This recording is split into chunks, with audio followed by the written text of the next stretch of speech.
Hello and welcome to Tartan Touchdown episodes, show number 8 in our NFL podcast series. Week 1 is almost in the books, and what an opening slate of games we've had. We've had games go to the wire, we've had some outstanding rookie performances, a whole lot of lightning, but some very disappointing performances from a fan of a few certain teams in the league. We made his debut in last week's season kickoff episode, but along for his first look back at the weekend games in the NFL as a member of the Tartan Touchdown is Brian. Brian, how are you? Well, I was absolutely fine right up until 6 p.m. Sunday. I was having a great weekend up until kickoff. No, I am very well, Dan. I'm delighted to be here, delighted to talk ball. And it's great because there was lots of games at the weekend and they didn't all involve Cleveland. So that gives me something nice to talk about for at least most of the show. Well, what I will say is at least you got to 6 o'clock on Sunday before your season was ruined. This is true. This is true. I actually got all the excitement of Thursday and Friday night football without, having my entire weekend ruined preemptively. So for folks that haven't tuned into episodes before, each week we'll take you through the big stories of the weekend and discuss some of the key aspects of the games. And we will be out every Tuesday throughout the NFL season, so make sure you tune in and catch up with what's been going on. So I had my notes all written for tonight, Brian. I'm ready to go last night. I'll do some preemptive, type my notes, and then Sunday night football, ripped them all apart and I had to rewrite my notes again. So we're going to have to start this weekend in reverse order. Sunday night football, all I can say is wow. Before we go to what actually happened at the final of the game, but give me your key takeaways from a Ravens point of view in that game. Right. So do you know, it's funny because when we were thinking about this beforehand, we were thinking, your last 5 minutes of the game, and we talk about a tale of winning and losing. Henry, unstoppable, incredible yard after yard, incredible fashion, stiff arms, the nature he's running. We are used to King Henry bulldozing through defenders, and he did bulldoze through many a defender. But some of the really, really, his feet were incredible and fantastic, right up until the critical moment. 1st and 10, you are 8 points to the good, and there is 3 minutes 10 left in the clock, and it gets punched out for a fumble. Now, to be fair, it was a very well-worked bit of defence. It's not like some of the fumbles you see where the running backs made an absolute meal of it. Defence did good work there, but still, you go from 8 points up, 3:10 on the clock, 4-play touchdown drive, 3 and out, 9-play, 66-yard field goal drive, and you are done. Although, one of my notes about this game, the Bills missed 3 2-point attempts. See if they just kicked the extra points. We wouldn't have needed that. We wouldn't have needed the drama. Hell, we missed one which would have sent the game to overtime, to be fair, as well. Aye. The game is unbelievable, right, from start to finish. Incredible game. The Bills won the first quarter. We'll say it was 7-3. That was the first quarter. And then the Ravens steamroller just took over, and they just went crazy for 2 quarters. Yeah. 17-6 in the second quarter, 14-6 in the third quarter, and suddenly we get to the fourth quarter, and they've got this massive lead. It was crazy. What I liked about the Bills, though, was Bills didn't panic. There was no adjustment it didn't look like there was any adjustment from their game plan. They just stuck with their game plan and they just kept going. They knew what they had to do. But to be fair, it hadn't been working really for the first 3 quarters of the game, but they stuck with it. And in that fourth quarter, there was some massively key plays. Like the first drive of that fourth quarter, the Bills have got to get back into this. They're 15 points behind. And James Cook goes for 51 yards. Yeah. First drive. And that just set the tone for that fourth quarter for the Bills. It was like, okay, we can get through this defense. We can get the yards. And then from there, it just kind of escalated and just went a bit bonkers for the rest of the fourth quarter. So one of the other things I think in the fourth that you also seen for the Bills, this is easily, we could be looking at this as an AFC Championship preview in week 1, easily. And your big question through 3 quarters was, let's not kid ourselves on. Lamar did some really nice work through there. As much as I love to rag on Lamar as a glorified running back, he did some really good work through there. But it was all through the ground, and the Ravens were absolutely having their way with Buffalo right up until the fourth quarter. And then they started all of a sudden, don't be wrong, Henry still had some great runs in the fourth, but it was much less successful. After the touchdown drive that the Ravens had, we go their second drive, 3 plays, 3-yard run, losing yardage on a run, punt. You've got then the fumble, and you've then got 3 and out, and that starts with a 1-yard run, a 0-yard run. Now, admittedly, the 0-yard run was Zay Flowers. It wasn't Derek Henry. But not the same guy. But it shows you, though, that Buffalo, I don't know if you would say they didn't adjust at all, because they obviously, by the time we get into the fourth quarter, they had accepted what we all know is the truth. You know, the Ravens are going to run the rock straight down your throat if you let them, and they were letting them right up until the fourth quarter. They seemed to get a bit more of a handle on that Ravens run game. And then, yeah, you know, I mean, the rest is just, well, we watched it. It was an incredible game. I know. For those that haven't seen it yet, please go on YouTube and just watch the highlights. So it's 23 minutes of absolute NFL gold. The highlights, like, there's not one single bit of those highlights you go, that was all right. Every single highlight and every single play that it shows you is ridiculous. I mean, like I said, there was 3 minutes, 56 seconds left on the clock in this game, and the score is Ravens 40, Bills 25. No universe for that. Even the Bills fans were leaving. Even Josh Allen said that after the game. The Bills fans had left. They were done. The game was over. They didn't leave as quickly as Lamar did, though. I don't know if you spotted that. Lamar was not cutting about for handshakes at the end of that one. Lamar was straight there. I think he needed the toilet. There was a bit of luck involved in part of the plays that got them back in, because I'm pretty sure they were 4th down and basically having to get to the end zone, and Josh Allen scrambling about, and he throws a pass which is tipped by, I think it was Kincaid, but a Bills player. It's tipped anyway, and it goes towards the end zone. And of all the players out about it, Keon Coleman, the concentration to catch that ball to get that touchdown was unbelievable. But that ball could have went anywhere. If that ball hits the ground, it's game over at this point. It's absolute game over. There's no way Bills are coming back in. And then you mentioned the forced fumbles on the next Ravens drive.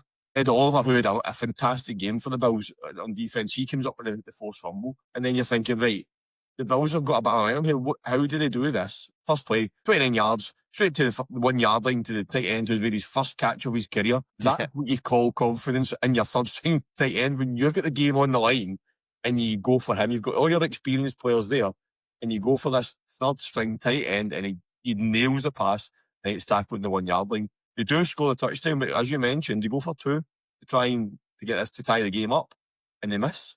And you're thinking, right, 1:58 o'clock.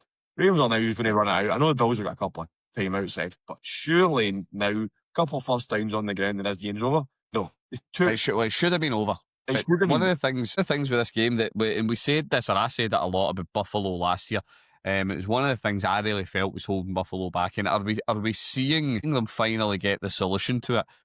Buffalo with a top receiving weapon. Yeah. You know what I mean?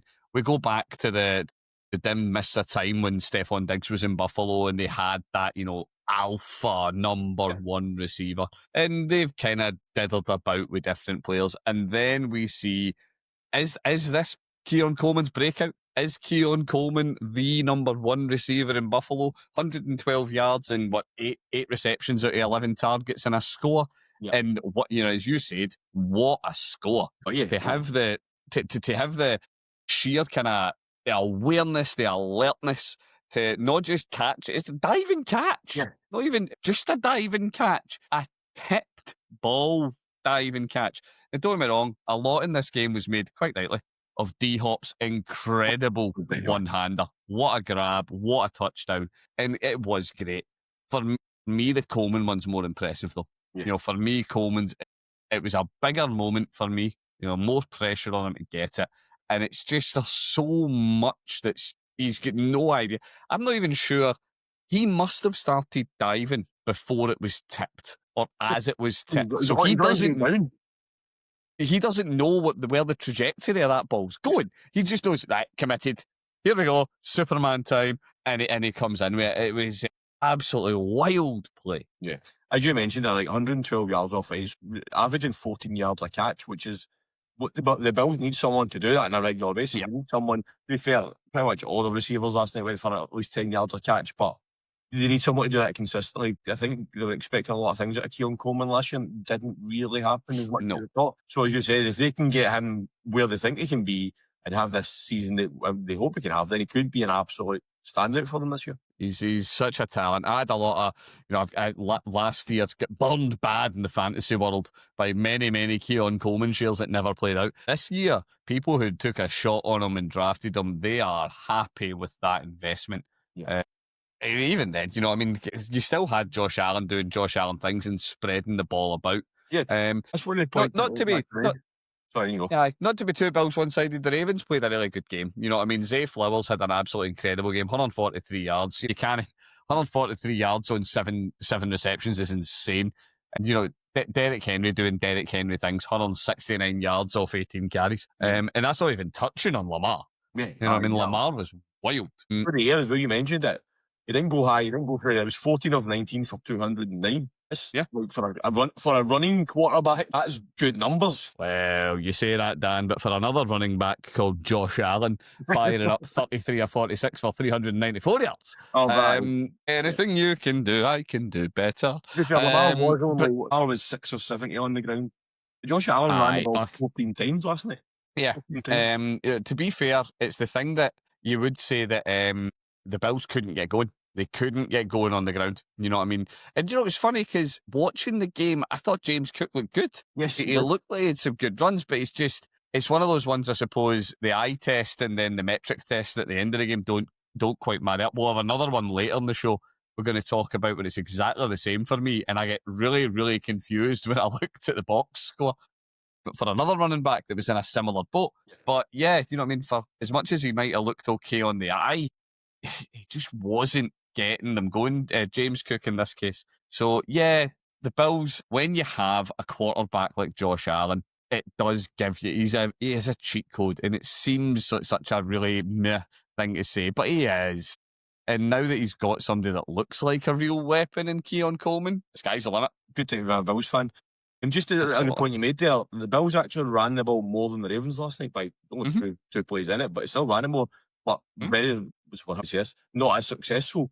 But what I found with the Bills were when they were running it, they were picking up the yards that they need to pick up to get the first downs. There was no explosive runs. I think you pulled up, was it the commentator said that Derrick Henry was the first time he had 3 30-yard rushes in in one game. I mean, so that shows you like Derrick Henry's doing that, and it's great. But when you're needing your running back or your quarterback in Josh Allen just to pick up 2 or 3 yards to keep your momentum going on those first downs, that's much more important than pick up 30 yards. You still only get a first down, but you do that consistently on every play to get those 2 or 3 yards that gets you the first down, which is key. And just to round this game off, we started talking about where the game is at the fourth quarter. We get 1:26 on the clock.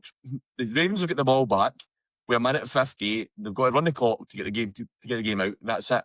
They take 32 seconds off the clock in 4 plays. That's just criminal. But for a team that can, you mentioned, they just seem to forget how to run the ball in the fourth quarter. For a team who have quarterback and a running back who will rip teams apart, to not be able to do that at the end of the game is probably concerning for the coaching staff at the Ravens. And then Josh Allen just goes super aggressive, 32 yards on one play, 25 yards on another play, couple of kneel downs, run the clock down, one game winning field goal with a minute to go. We have a second to go. It is that game management though that says a lot. You know what I mean? And it's don't get me wrong.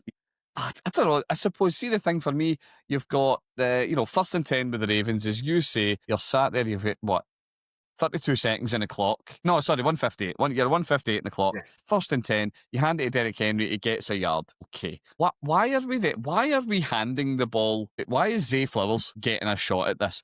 I'm sorry, you are trying to run clock, and Derrick Henry at this point is sitting on 169 yards on the ground today. Hand him the ball again. Good. Even if you don't get the first down at that point, you are probably going to be third and manageable. You are then sitting with much more time off the clock if you run it up the gut.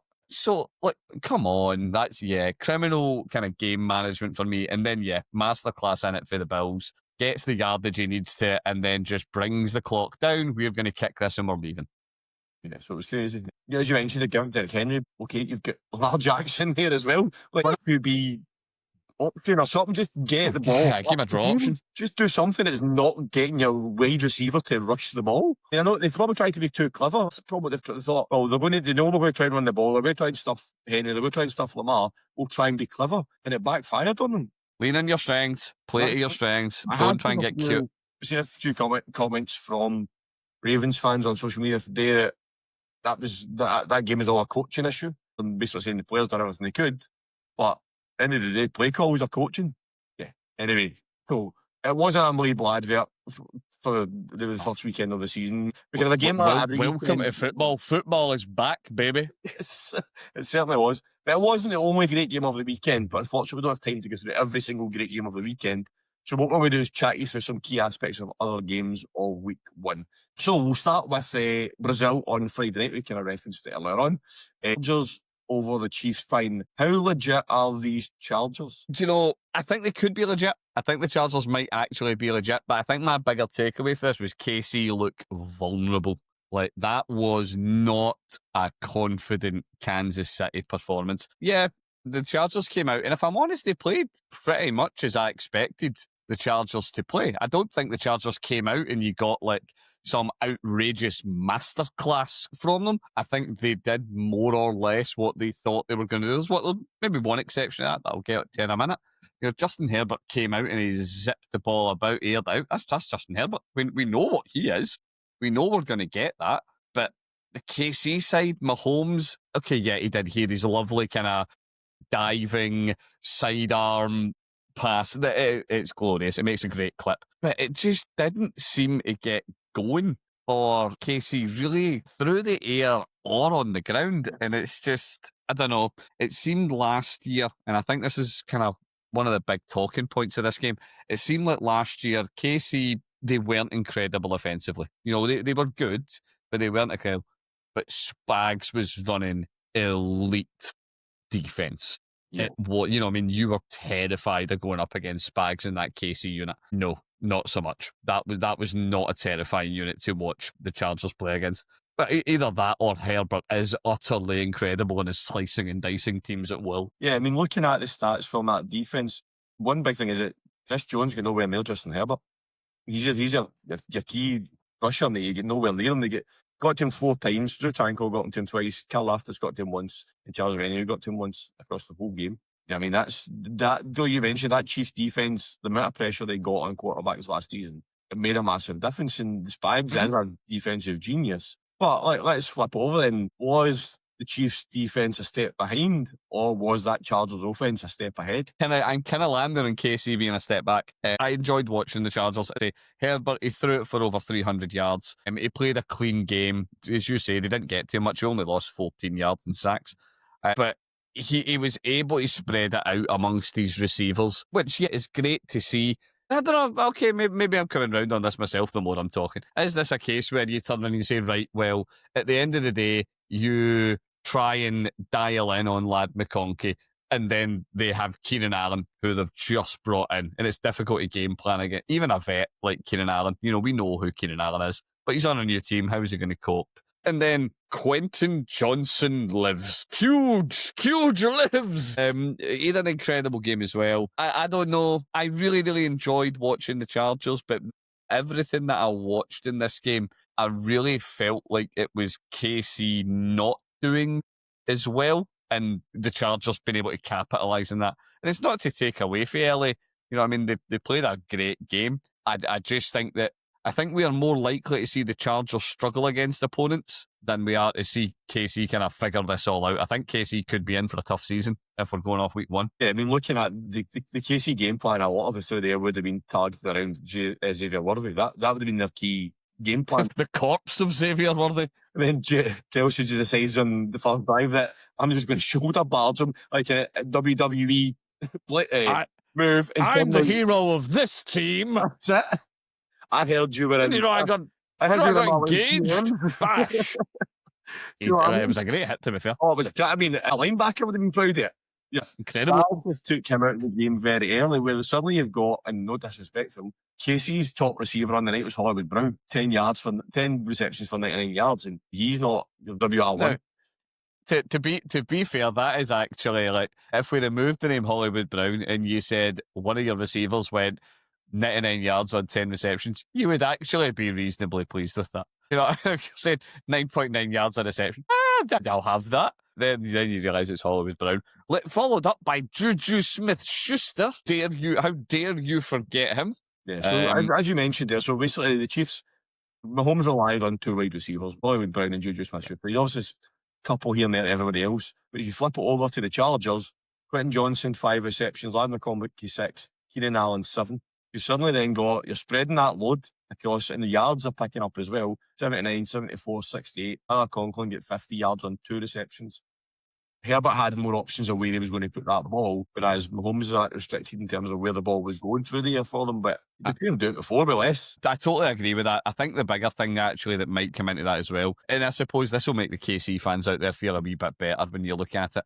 You look at the calibre of the receivers that Justin Herbert is thrown to as opposed to Pat Mahomes. You know what I mean? You know, there is no sane fan out there. Let's even take Quentin Johnson out of it because, yeah, it was a great breakout game. Hopefully a breakout game for him, but we'll see. You are not telling me that there is any universe that anybody would prefer to have Hollywood Brown and Juju compared to Lad McConkey and Keenan Allen. Even Keenan Allen at the age that he is, they are worlds apart. Yeah. From what Mahomes is working with, which, okay. I need to give Casey that, I suppose. I can't take that away from them. So here's a question. This is something that I've been saying for a few years, but you've heard me saying it on this podcast, on our podcast, that the Chiefs have been getting by with an elite quarterback, and I always say this, like Tom Brady did, with probably average wide receivers, and it's worked because of our. Is this now catching up with them? Yes. And I don't think they've got, well, see, I'll come back in it very, very slightly. So they've had average wide receivers, but up until last year, they've had elite tight end play. You know, last year, we have witnessed the slowing down. Age is finally catching up to Travis Kelce. And you look at last night, okay, right, yeah, it's very, very, it's not last night, Friday night. It's very easy to take a mickey with a shoulder check, with the body check on Worthy. It was objectively quite funny. But even put all that aside, he is not the Travis Kelce of 2-3 years ago. He is not the same threat. Yeah, you look at his stat line, you know what I mean? He's a lovely stat line. 47 yards on 2 receptions and a score. It's great. He only got targeted 4 times. That's the takeaway for me. You know what I mean? It'd be one thing if you could turn around and say the Chargers took Kelce away from him. They didn't. They were not passing to Kelce. So they don't have, not even an elite option. They don't really have a lead option other than Hollywood Brown. And you're not trying to tell me that everybody in Kansas City is pinning what, if you believe the preseason hype, or straight back in the Super Bowl hunt, or going for Lombardis. Not with Hollywood Brown as your lead receiver. You're not.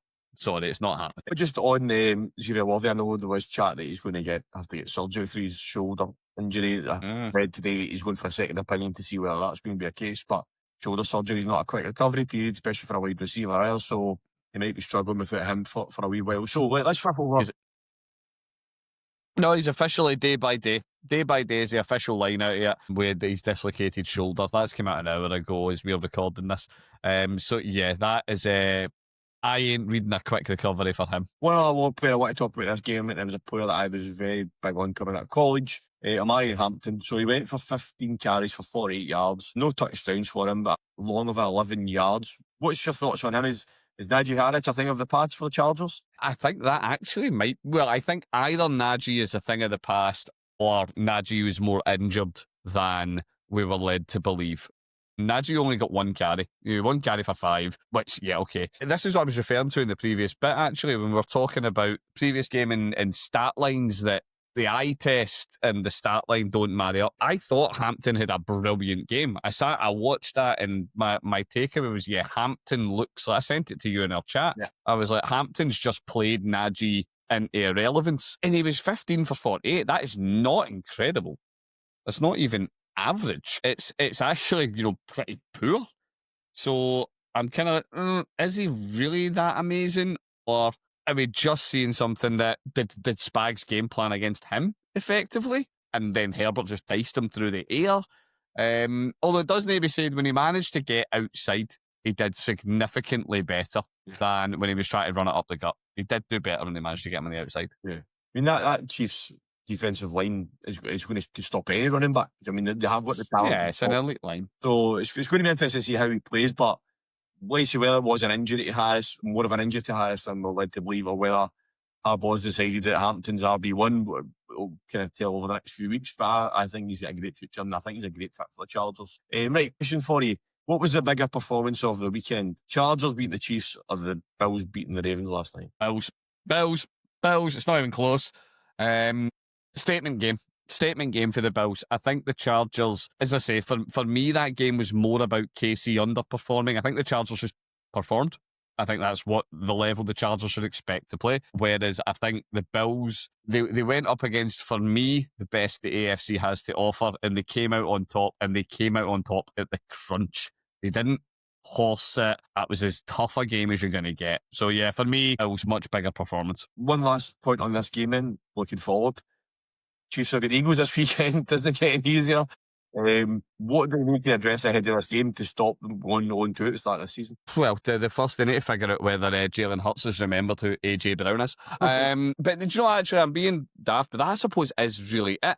Because at the end of the day, the Chiefs did well defending the run. What are the Eagles building their entire team identity on? The run. Now, yes, okay. Amarian Hampton's a hot prospect out of college and all the rest of it, and we all hope he'll have a brilliant career. He ain't no Saquon. Yes. And the Chargers line ain't the Eagles line, so they are not the same thing. But they did stop the run effectively. So can they continue to do that? Then, yeah, they put themselves in as good a position as anybody's gonna against the Eagles. Yeah, I don't know. I'm hoping for every fantasy manager out there that spent a pick on AJ Brown, that the Eagles decide next week that KC will stop the run, so they need to pass the ball slightly, and we'll maybe get a good game of football like that. Let's just rewind back 24 hours before that game, and you obviously mentioned the Eagles there. So we're 6 seconds into the NFL season. 6 seconds. Kickoffs happened. Cowboys are lining up in the huddle.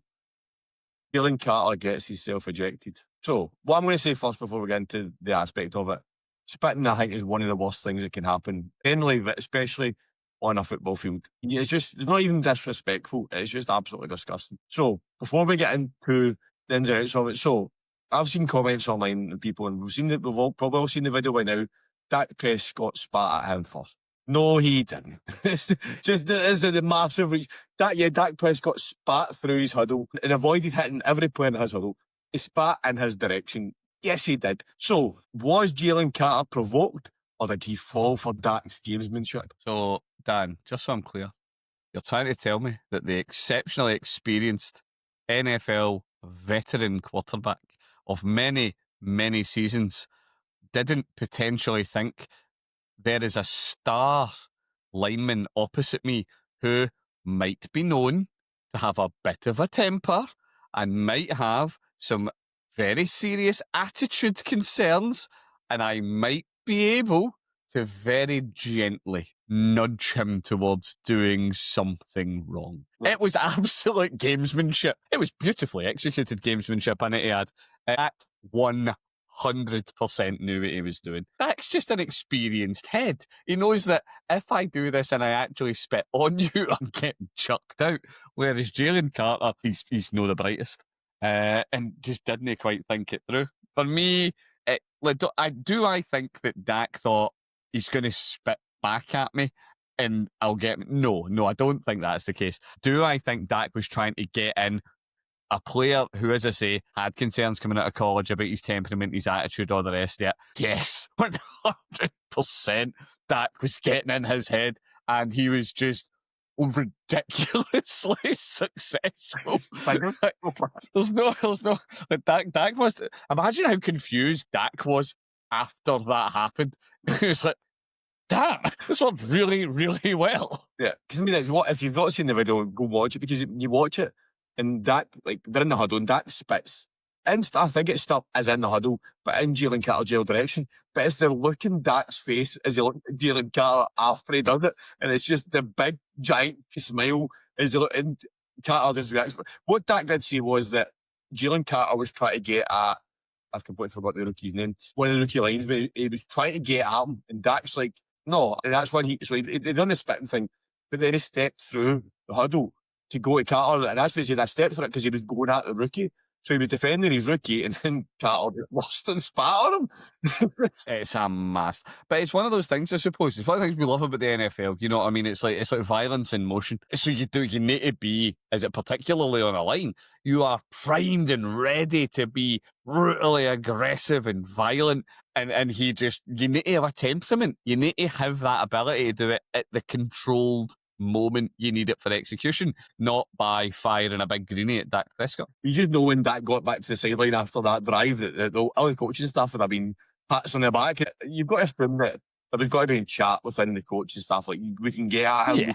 We can get in his head. 100%. And even though you could never imagine if they'd been as successful as it was. Every professional sport does this. In soccer ball, football, it's infamous for, off the ball, standing somebody's toes. What they used to call the dark arts.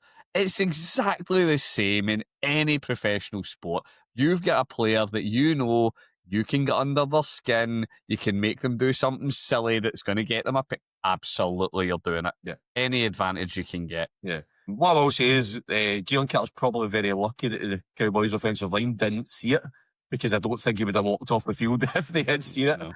But to be fair, we're saying all this, you did still lose, Dan, to be fair. So at the end of the day, he who wins tends to laugh last. Yeah. So Jalen Carter will be crying into his victory medal. He will be. But what I will say, and we're not going to dive into this game, is that I did think we did look quite good, especially on offense. I was quite happy with. I mean, there's no spectacular numbers if you look at the box score, but we seem to have a good game plan. Javonte Williams, 2 touchdowns on 54 yards, like that. Dak looked like Dak was the bigger takeaway for me. So that was fine. So it was only 188 yards, which isn't traditional Dak, but that's where the game plan was mixed up a bit. But the passes we were making, that was, you said, it was Dak Prescott. We all know, and I love, you might not love, but that we all know, that I love, he looked back to his best. If only... And for the Eagles side, the Eagles look like the Eagles. It's exactly. No one is shocked by what the Eagles are at this juncture. You know what I mean? The Eagles are, like we were talking about with the Ravens, they are going to run the ball down your throat if you let them. And they did. You know, I mean, the running game was absolutely on point. Yeah. Not quite as outrageously efficient as the Ravens, but then again, they didn't need to be as efficient as the Ravens were. Yeah, because we tackle anybody that was running with a ball. For some reason, we maybe forgot to do tackle drills in the off-season. And that was a problem we had last year, was we did a lot of missed tackles last year. But it's week one, you can't really do a lot of tackle drills in the off-season. So let's see how it goes. CD Lamb could do some catching practice. That would help as well, to be fair. Anyway, lots of fingers. So from the highs of that Bills comeback to the promising Chargers team that we've had, we go to the complete opposite end of the scale here, Brian. The Miami Dolphins, right? Absolutely destroyed by a Colts team, which is bad enough. Absolutely destroyed by a Colts team led by Daniel Jones. What is going on in South Florida? Marine mammals for Manning. Marine mammals for Manning. Oh, well, are they going to be the worst team in the league this year? I was already out on the Dolphins before this year started. I've been saying it for months. I think Tyreek Hill's done. I think he is gone. Achan looked good. He did look good. That's about it. And even then, a lot of his yardage came a wee bit later on in the game when this was done and it was put to bed. We are watching, well, your call, Faith, all through the off-season. Are we looking at the hottest seat in football? It doesn't even look quickly when the Dolphins' bye is, but does McDaniels make the bye with a performance like that? If he has more than one of them, God, no. You know, it's one thing. See if you get hosed off the Bills or the Ravens or, you know what I mean, the Eagles, etc. Yeah, okay, fine. These are Super Bowl contenders. The Daniel Dimes-led Indianapolis Colts are not a juggernaut. They should not be hanging you out to dry ever. Like them posting a big score on you, that can happen. You should stay in the game alongside them. They are, that was an embarrassing one. I feel bad for everybody in Florida. The Dolphins bye more than usual. Dolphins bye week 12. All right. So, do you know what? Right, I'll put it out there right now. Mike McDaniels does not survive to the Dolphins bye. I'll tell you, he will not survive if they lose in week 5. They have the Patriots next week. Yeah. Patriots should win. Dolphins should win. That's right. Patriots should win that. Bills will win that. Who will come to should beat the Dolphins. And then they've got the Panthers. If they go to week 5 or 0-4 and lose to the Panthers, he's done. Out. I said we didn't wait that long. I mean, if they go to New England, at home, if they play New England at home and they have a performance like the last night, then the Leafs will be out even more. We're not going to dwell too long in this game, but this, I suppose, is my last takeaway from it. It's not the loss. It's not even a big loss. It's the nature of the loss. They could do nothing on any aspect of the game. Special teams, rotten. Defense, rotten. Defense, rotten. Everything was bad. Oh, yeah, no, I agree. Yeah, but don't get me wrong. The Dolphins wouldn't expect to be fans. Yeah, we win every game. The sane observer wouldn't expect them to beat the Bills. Going into this season, they would have seen games against the Patriots. They would have seen games against the Colts, against the Jets. They are all wins in your pocketbook. If they don't, they've already lost one of them. If they lose the others, yeah, good night, Mick McDaniels. Yeah, I mean, it's like you say, it's not even the losing to the Colts, right? It's the nature of the loss. And it was an embarrassing performance. If you're a Dolphins fan, you must be looking at it thinking, yeah, the result itself was bad enough, but the nature of the performance, they just didn't look interested at all. It's just, who are we? The Browns? But we'll pull this Colts stat by. Both me and you have been loving it. We've been love it.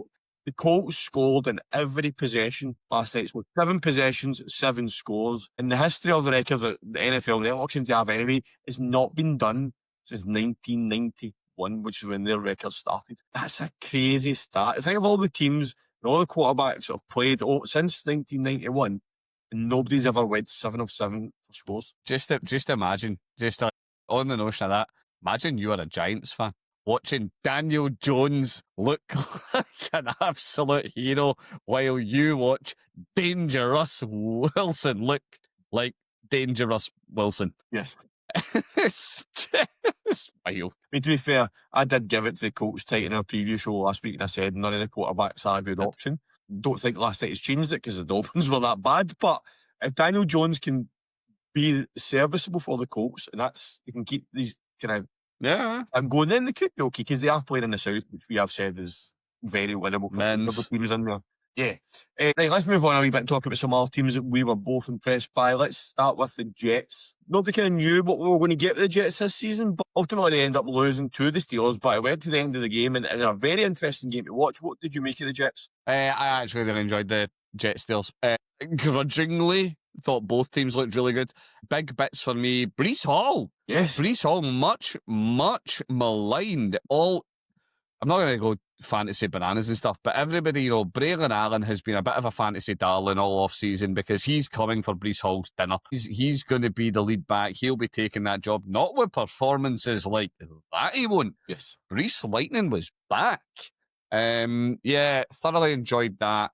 Then the receiving game again, Garrett Wilson looking absolutely fantastic. A couple of really brilliant grabs. He had a really, really nice toe tap in the sideline, but it was just wasn't even that hard a catch, to be very honest. I don't really think he needed to do the toe tap the way he did, but it was gloriously deliberate. Like, you got to watch it in the fantastic slow-mo. And on the Steelers side, the Aaron Rodgers, is he not done? I know. Is he actually maybe not totally done? Yeah. He looked good. He was up against a very good Jets defense as well. So wondering if he was up against a defense that could pick him up. That Jets defense is good. And he went 22 from 30 for 244 yards and 4 touchdowns. 4 touchdowns. I mean, in those 4 touchdowns, he went to 4 different players as well. One to Calvin Ross, one to Skowronek, Jalen Warren got 1, and Jonnu Smith, our favourite tight end from Miami. Right, I want to know what Jonnu Smith has on Arthur Smith. I want to know. He's got to have something. Like, it doesn't make, like, the love affair is real. Everywhere these two pair up, Jonnu gets work. He did. He looked good. And then lots has made, the field goals and all the rest at the tail end of this game. For me, and I really, really grudge saying this massively, the tackle to end not to end the game, but the big tackle at the end was an absolute peach. Yes. It was Jalen Ramsey just absolutely that was something you felt. You watched that live, and you held your ribs.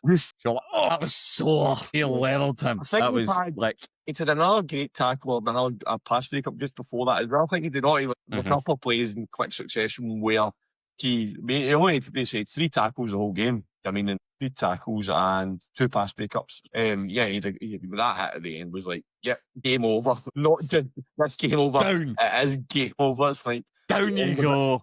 DK Metcalf. Let's talk about DK Metcalf for a second. DK 4 receptions for 83 yards, 31 yards longest reception. Did we see the DK Metcalf that we thought we were getting when he came out of college? In terms of what he produced, I would have said yes. The thing that surprised me was I expected him to be targeted more aggressively. And what we've seen through Rodgers' career is that he gets that one receiver that he hyper targets. We didn't see that. You know what I mean? We had, even if we just look at targets, you know, DK had 7, Austin had 6. Then, yeah, you take a step down and you're looking at kind of 3 for Fryermouth, 1 for Skoranek and so on. But 6 for Jonah. Yeah. Again, something on Arthur. I expected maybe targeted more aggressively, but he looked good when he was getting the ball. We didn't see, that I can think of, many of the kind of big penalties that have plagued DK's career. Yes. So yeah, no, I think that's, the Steelers potentially have a pretty good unit here. This was a good game to watch. Yep. Just flip on the other side, the ball, it is game 1 of the season, right? We're not going to make any wild predictions here, but has Justin Fields found his home? Maybe. I'm a firm believer that I was about to say every, and then I thought of like 15 examples. Most quarterbacks have a team out there that suits them. Yeah, could Justin Fields have found home? We know that the Jets wanted Fields. He didn't land there by accident. They weren't scraping the barrel. They went out and got him. So, yeah, maybe they've got a plan for Fields and they're going to execute it. Yeah. He was 16 of 22, 218 yards, 1 touchdown through the air. Garrett Wilson, but then he ran for 2 himself. Jets, obviously, they've not really had that type of quarterback. Like, I can't even think they've ever had that type of quarterback in the time that I've watched the Jets. So it's a complete mindset flip for them in terms of the game plan for the offensive side of the game for the Jets from what they're used to. So maybe that's what's going to work for them. Maybe like, let's get a quarterback that can run the ball as well as throw the ball. So yeah, I mean, I thought it was a really good game to watch. The Steelers won it with the walk-off field goal at the end. But yeah, really good game. And it'll be interesting to see how those two teams do going forward. One last game, we'll talk in any sort of detail before we break it down into actual performance of players. It is Packers over the Lions. Right, were the Packers good or were the Lions poor or a mix of both? I would say the Packers were good. I called this one. For everybody following on Insta, at time of recording, I am 5 for 5 in predictions of the week, including the Packers. I seen this coming with the Packers. Jordan Love looked efficient. He wasn't out there slinging the ball left and right and doing all crazy things. He didn't need to. He was efficient. They've had Josh Jacobs, who again ran well. It's not an incredible 19 carries for 66 yards and he got scored. It's not wild running. But everything they did was efficient and it was effective. They were very good on defense. They really kept the Lions quiet. I think what we're really seeing here, though, for me, is the impact of coaching departures for the Lions and the damage that they're to their O-line. You know what I mean? We're seeing, I'm now desperately trying to remember the name of the Lions centre that's not playing. We're seeing that for me. You know, you look at the Lions' running efficiency, and it was woeful. It really, really was poor. Yeah, Green Bay get to take a lot of credit for that, but I think I called the Lions to take a step back this year. I didn't necessarily think it would be this big a step back, but yeah, if I'm a Detroit fan, am I ringing the panic bell? No, it's week 1. Am I a bit worried? Yeah, definitely. Yeah, the Lions look like they're missing Ben Johnson. They look like they're missing that creativity and that bit of influence, what you say, especially on the ground, averaging over 22 carries, average 2.1 yards a carry. That's not the Lions we all know. Jared Goff through there was 31 and 39 for 225 yards. Yeah, I mean, Packers look good. We joke about the Packers having that massive wide receiver room, and he did spread that about. It worked. 3 to Reed, 2 to Wicks, 2 to Golden, and then 1 to a selection of other players. Jordan Love did spread that about last night to these different wide receivers, and that's potentially a blessing because how do you defend that? How do you know what I mean? You've got 6 wide receivers that can all catch the ball. And this is the thing. It's like, yeah, every team has lots of receiving options. Yes, we know, but not every team has lots of. I'm not going to say all of the Packers wide receivers are elite. I actually don't think any of them are individually elite, but they're all good to great. So they are all top options. So you can't just turn around and say, right, okay, I'm taking Amon-Ra. I'm just going to do it like the old Bill Belichick stuff that he used to say to opposing OCs. I'm just taking him off you today. you don't have that player because I'm removing him. Can't do that to Green Bay. Green Bay literally do it to 5 guys. We have 5 WR1s. That's the thing. It's not like within that roster, you can't really turn around and go, right, you're number 1, you're number 2.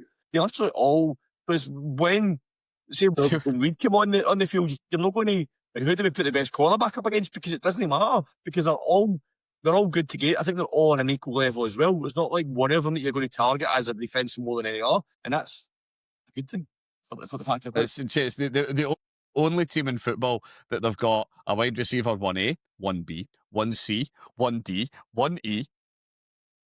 It is so difficult to game plan against.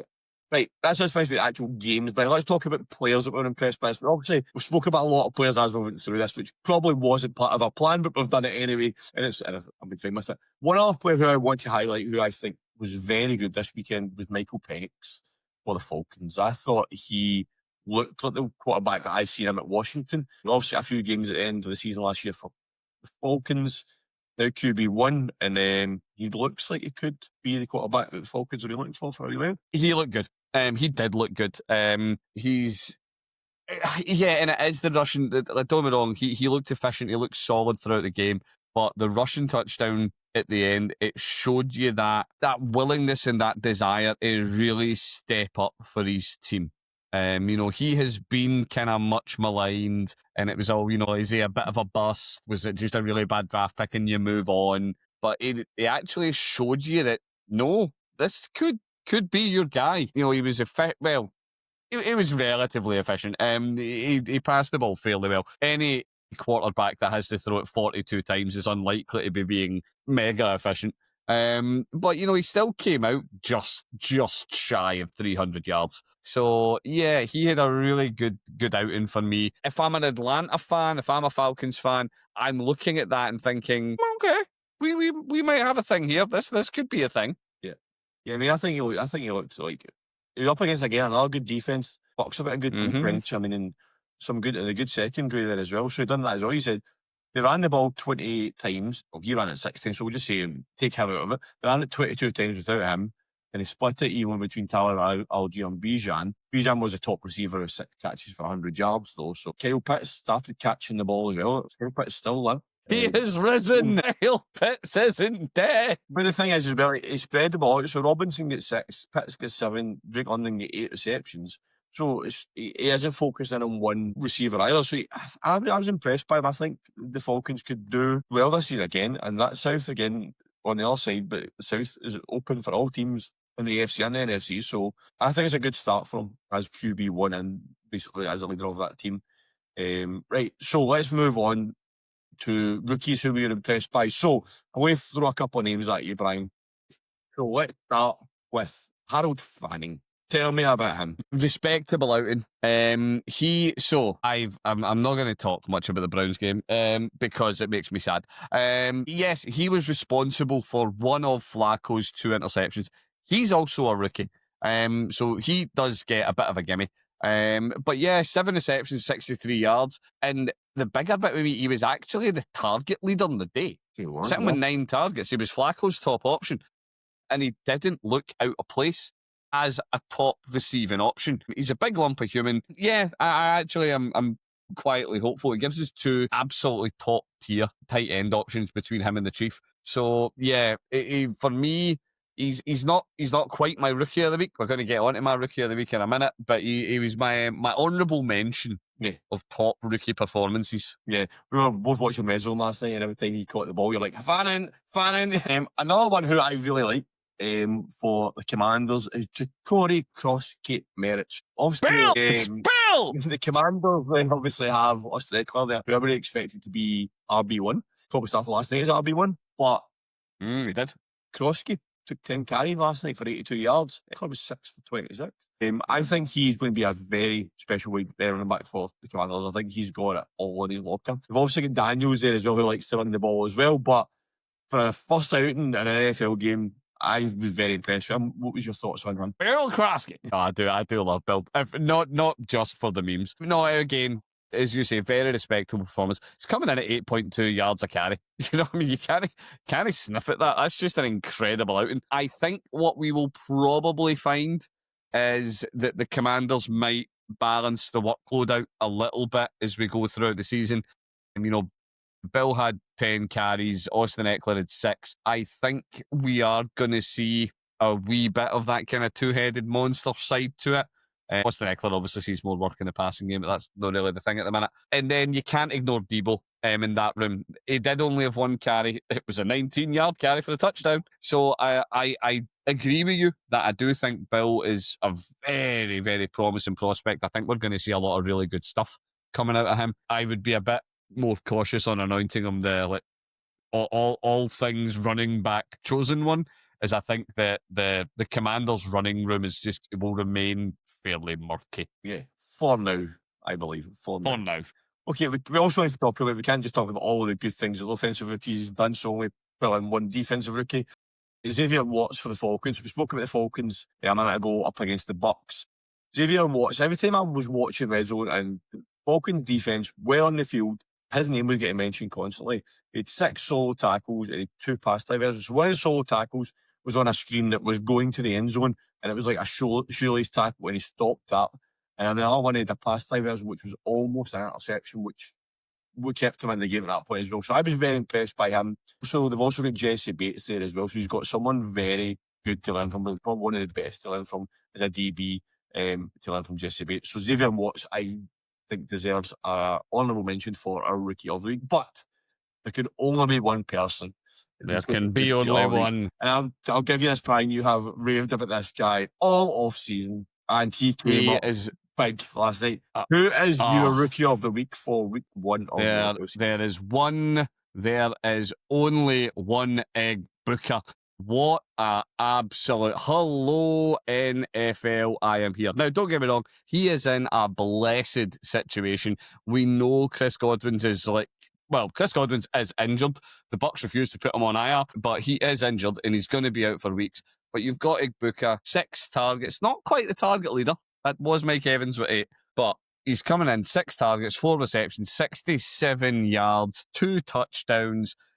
And the nature of those touchdowns, you're just watching him get open in the end zone, go up and bring it in. He is exactly as advertised. We have been hearing about this guy all off season. There was the interview Baker did, I think it was in New Heights, where he was just talking about how this guy just does everything. He just does everything that you would want your NFL wide receiver to do, and he's just in the league.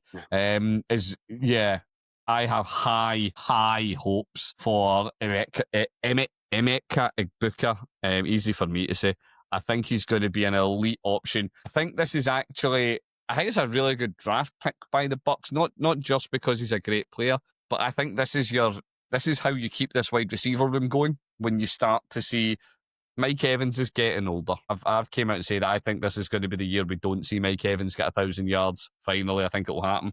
And I think then when you move, you'll have Igbukah and you'll have Godwin, and that's your wide receiver replacement. So yeah, for me, absolute stick-on Rookie of the Week. Incredible performance, clutch catches when you had to make them. Absolutely fantastic player. Yeah, I mean, that second reception pass from Baker Mayfield for that second touchdown was just ridiculous, but you've still got to make the catch. Baker Mayfield made that so easy for him, but you've still got to get in position, get behind the DB, got to get up and get it, make the catch. But it was one of those touchdowns you just watch it. It wasn't spectacular, but it was just beautiful. Just that perfect pass, perfect catch. It just was one of those touchdowns you go, yeah, that was lovely to watch. That worked well. Nice. So I think that's something we'll carry on going forward. Maybe look at Rookie of the Week, because there's also that many rookies in the league. We can maybe look at who's performing, who's progression going forward. Right. Before we wrap up, a quick look at week 2, Brian. Not a great depth. One of the games I'm really looking forward to this week, following the performances this week. Commanders Commanders well tested. They are going up against the Packers this week, which I think will be a very interesting game to see who comes out on top there. Another one which we don't know what we're going to get from one of these teams yet because they haven't played yet. Falcons against the Vikings, I think could be good. Be really interesting. If the Vikings put a performance tonight, I think that'd be a really interesting one to watch. Give me 2 games that you're thinking about for next week. Big ones for me, Tampa Bay Texans.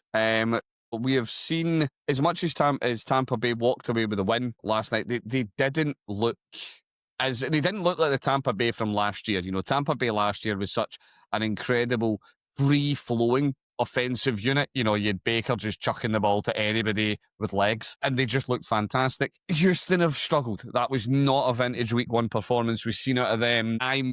Unfortunately, Texans fans out there, I think that might well continue. This is the one where I think that we might see Tampa really step up and step forward and actually say, right, we are still the team that you've seen last year. We've got aspirations for this division because it's our division. It's been locked up for years, but we want to take it a step further. We want to actually make a playoff run, and this is our statement of intent game. And then the other big one for me, Denver, Indy. Indy played really, really well against terrible opposition. So can they do it against a stronger unit? Everybody has heard how high I am on Denver this year. I really think that they're going to be a great team. They didn't really show us that on Sunday. It was a little bit, dare I say it, of a damp squib game. It was just a bit, either that or the Titans are actually going to be maybe passable this year. Oh. But yeah, for me, this is the one again where we see are Denver going to be the team that they want? So for me, this is a big one. This is a statement game. You've got the Colts need to try and say, no, we are actually here to play this year. We are not here to make up the numbers. We are not here for a top 5, a top 10 draft pick. And Denver, they were hotly talked about in the preseason. Are they actually going to deliver? This is when we're going to find out. Excellent. Well, thank you very much, Brian. With that look ahead, it brings us to the end of the show for week one and this episode of episodes. We hope you enjoy listening to and watching our run back through week one. Episodes will be here every Tuesday to walk you back through the weekend's action. Make sure you subscribe to our YouTube and all your major podcast platforms to make sure you don't miss out on a minute of the season ahead. Thank you all for tuning in. Until next time, see you soon.